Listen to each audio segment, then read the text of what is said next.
got a really good question. I'm going to talk through that. The question, I'll just change the name on it to kind of keep it anonymous, but I'll read the email so you can kind of get a context around what the intent here is here. And then we'll shape the show around, dealing with this particular issue. Okay, so the email, hi Daniel, thanks for your podcast. I find it useful and especially appreciate the value-based perspective you guys give. Appreciate that. Good word there, by the way. It'll be interesting as we start to talk about the question, which I'll go over in a second. It does completely tie into your values, so we'll get to that more. So back to the email. You guys were asking for topics. I'm currently in my last year of residency, starting to think about my financial future and trying to figure out what budget should look like when I get out. I'm in radiology, so my income is going to quintuple from what it is now, and that's hard to imagine having that much money, and especially how to use it responsibly. I'm especially trying to figure out how much to invest for retirement. I assume just doing my 4% match isn't enough since I'm getting started so late. We'll be 33 when I get out. So I guess just talking about how much to save as well as where to put money after maximizing standard 401k would be really helpful. Thanks. So we'll say that's from Dr. Billy. So this is a really great question. It comes up a lot.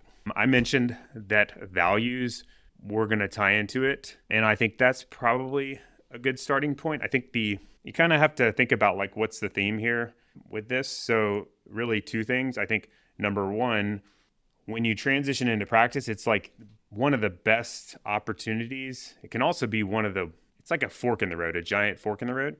And it's a really critical time to think about this kind of thing. But the things I would start with from framing your thoughts on this, first of all, is what is most important to you? So what are your values? Because I don't know how much you sit up thinking about those kinds of things. In my experience, when I'm like super busy, I have a hard time taking a minute to like reflect on what's most important. What ideally do I want life to look like in the future? And so I think I can imagine coming out of training, it might be a little bit of a foreign concept to think about like what is most important to you. But it's extremely important when you start making all these big financial decisions to have those top of mind. And they don't have to be perfect. They're never going to be perfect. They're kind of an evolving thing. But I think having your values or what's most important to you or what are you striving for front and center. And then secondly, having a plan, you call it a financial plan or whatever, but a plan that is really shaped around those values that you've identified. So I think that's critical. I'll sprinkle that into what I talk about, but that's just a general thing. And I think everybody should be aware of their values, and I think everybody should have a plan.